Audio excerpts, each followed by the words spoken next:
அதிமுக பொதுச் செயலாளர் எடப்பாடி பழனிசாமிக்கு பிறந்தநாள் வாழ்த்துக்கள் தெரிவித்த பாஜக மாநில தலைவர் அண்ணாமலையால் பாஜகவினர் கடும் அதிர்ச்சி அடைந்துள்ளனர்.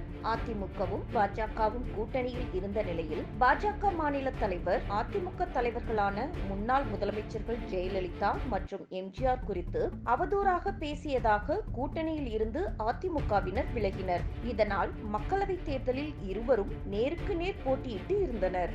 பாஜக மாநில தலைவர் அண்ணாமலை கடந்த தேர்தல் பிரச்சாரத்தில் அதிமுக முன்னாள் அமைச்சர்களையும் அதிமுகவின் பொதுச் செயலாளர் ஆன எடப்பாடி பழனிசாமியையும் கடுமையாக விமர்சனம் செய்து பேசியிருந்தார். இதனால் அதிமுகவினர் கொதிப்படைந்து இருந்தனர். இந்நிலையில் இன்று 70வது பிறந்த நாளை கொண்டாடும் எடப்பாடி பழனிசாமிக்கு நடிகர் விஜய் மற்றும் பல அரசியல் தலைவர்கள் வாழ்த்துக்களை கூறிய நிலையில் தற்போது பாஜக மாநில தலைவர் அண்ணாமலை தனது எக்ஸ் பக்கத்தில் பழனிசாமிக்கு தனது பிறந்த நாள் வாழ்த்துக்களை தெரிவித்துள்ளார். இதற்கு பதிலளித்த அதிமுகவினர் துரோகிகளின் வாழ்த்துக்கள் வரவேற்கப்படுவதில்லை எனவும் நீங்களெல்லாம் தரம் தாழ்ந்த மனிதர் எனவும் அண்ணாமலையை கடுமையாக விமர்சித்து வருகின்றனர். மேலும் இதே பதிவில் பாஜகவினர் எதிர்க்கட்சியாக இருந்தாலும் பிறந்த நாள் வாழ்த்துக்களை கூறிய அண்ணாமலையின் மாண்பினை பாராட்டி பேசி வருகின்றனர்.